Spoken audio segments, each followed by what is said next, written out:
Hey, welcome back, Giant Growers. Chris Brown, Garden of Giants YouTube channel. We finally got summer. It's here. We're in the 80s, nice and humid. And I'm in the tomato patch today, if you guys can tell. What am I doing in the tomato patch? I am going to show you guys the different ways we can pollinate our mega blooms. Yes, it's easy to get the normal blooms to pollinate, but if you want to get the mega blooms, the big blooms, the multi-fused blooms to pollinate, there are some tips, tricks, and secrets that I believe will help you up your game and give you nearly a guaranteed chance of a pollinated mega. So follow along real closely today. I'm going to get very, very detailed with how I pollinate a mega, and I really think after this video you'll be able to go out and pollinate your own mega absolutely no problem. So let's get into the different ways to pollinate a mega, and we can go from this, just a mega bloom, to this, a pollinated mega bloom right there. Yeah, that's what we're going for. That's our goal. So let's get to it and let's show you how we do the magic. All right, the first way to pollinate a mega bloom, nice big bloom, looking good, is simply tapping it. So go up, just pick a spot on it, just give it a couple taps like that. What that'll do is it'll release the pollen that's in the flower, and as it falls down, it hits the very end. We're looking for the very, very tip, which is the stigma. It's sticky, and that pollen will get captured. Once it gets captured, it's good to go. It will fertilize the tomato, and the entire process will begin. So very simple, easy way to start with.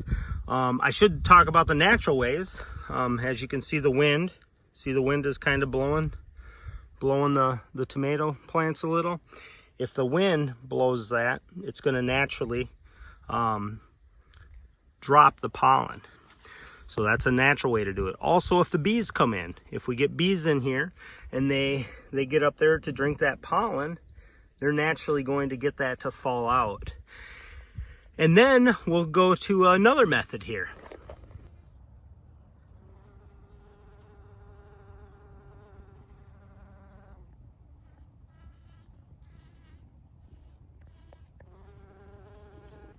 All right, so this method involves an electronic toothbrush.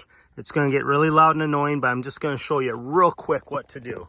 So you're going to turn this on, and then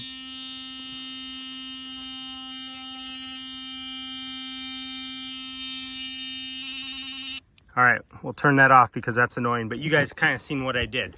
So I will go with the electronic toothbrush right behind the head, and then right below the flower. What that'll do is that will vibrate the pollen right off onto the stigma. Works very, very well every time. Oh, look at that. We got here's a little bee. There's your other natural way. Little green native bee of some sort, ready to do the pollination for me. But yes, for the electronic toothbrush, the key is just getting that vibration right near the head. That's going to release the pollen, and you'll get a pollinated tomato mega bloom, which is very important because in these mega blooms, there are so many little stigmas, because remember, it's a fused bloom. There's several of these single flowers fused together, and you need to hit all those different stigmas at the end of them to get a full, complete pollination. So now that we've seen a couple ways to pollinate, I'm going to show you guys the best way to pollinate. And this is a nearly surefire way. I think if you follow this method, you will truly have the best success with your mega blooms.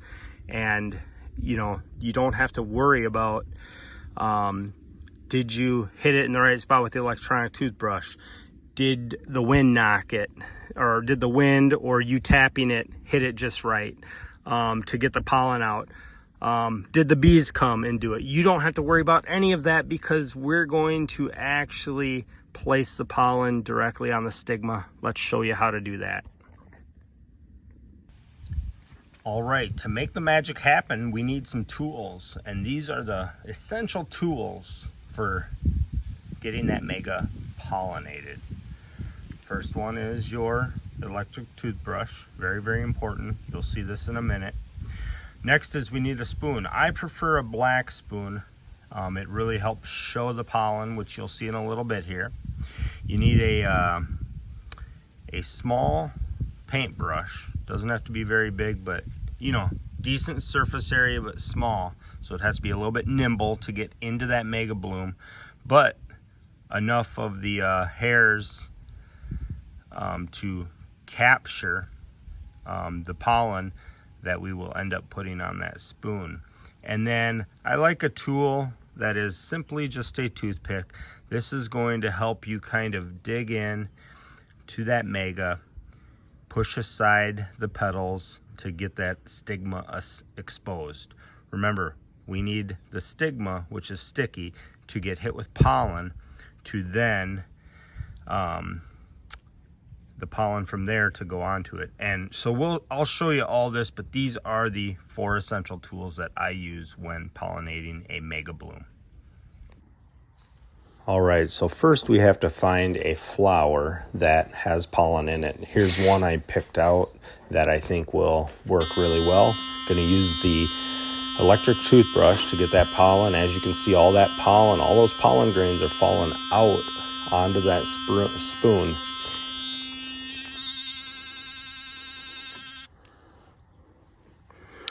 All right, guys, here's let's see if I can show you here. Here's pollen we just collected from a flower. Now I'm gonna show you how to put it onto a mega bloom. All right, we collected some pollen. Now our goal is to hit that stigma, right? I don't know if you guys can see that right there. There's one that's showing. We need to hit that right there. See if there's another one hiding in there that I can potentially hit. Yep, there's another one right there. So here's what we're gonna do. We're gonna gently move these out of the way. And then I have the pollen here. We'll do it on the brush. Now it's on there. I'm gonna set that down. Now, if you guys watch closely here,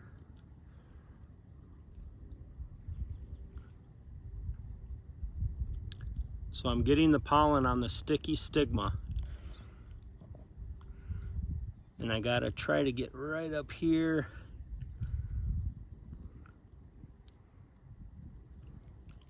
Let's put some more on.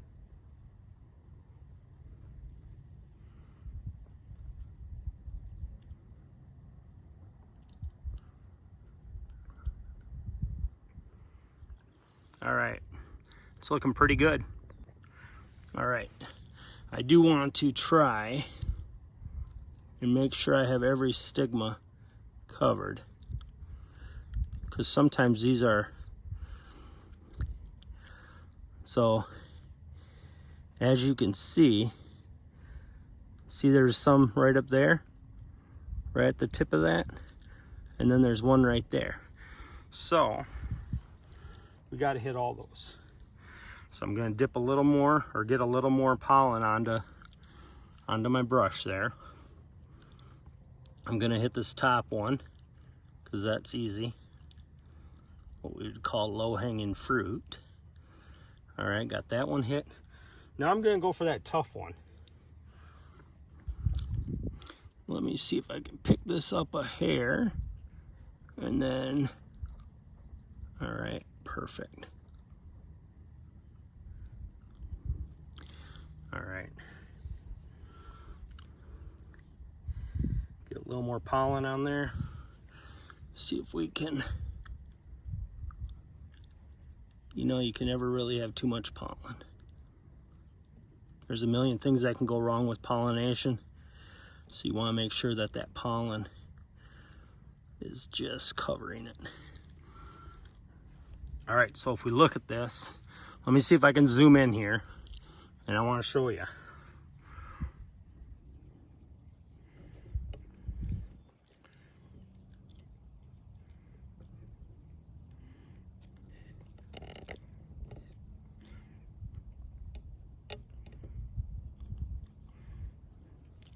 All right, right there, guys. There's the stigma. See how it's a little bit white? That's all pollen right there. And then I also hit it right up under there. And then there was one right, hiding right there. So we hit those. Those are the exposed ones. There might be some in there not exposed. The hope is that the pollen inside is falling out, blowing out, coming out. You obviously don't want to dig into these too awful much because you don't want to ruin anything. And you know, sometimes it does, but the way I look at it is, if you don't get pollinated, you're not going to get anywhere anyways. So if you don't bump it or don't get the pollen in there, you know, it's a lost cause anyways. So this one looks pretty good. This one's on what do we got here, 10.46 LaRue. So hopefully this one does turn into a good one. Decent stem on it, so I'm liking it. I would love this one to take. And obviously right now, looking good with the pollen on there. We hit the pollen on the stigma, which is absolutely critical. All right, thanks guys for watching on the best ways to pollinate a giant tomato. Hey giant growers, I just want to thank you for watching my videos. I'm incredibly grateful for each and every one of you, both on Facebook, Garden of Giants, and the YouTube channel, Garden of Giants. Again, I appreciate if you guys like this, leave a comment if you want future videos, anything to do with gardening, giant gardening. Just let me know what you're looking at or what you're looking for, and I'll do the best I can do. Also, subscribe if you do like this type of content. If you love anything about gardening, giant growing, even some of the nature that's in the gardens, go ahead and subscribe. There'll be lots and lots of videos coming up through this summer, through winter. We do winter grows as well. We never can stop growing because, you know, we love growing. But again, I just want to thank you guys so much. Hit that subscribe button and grow them big, guys. Thanks.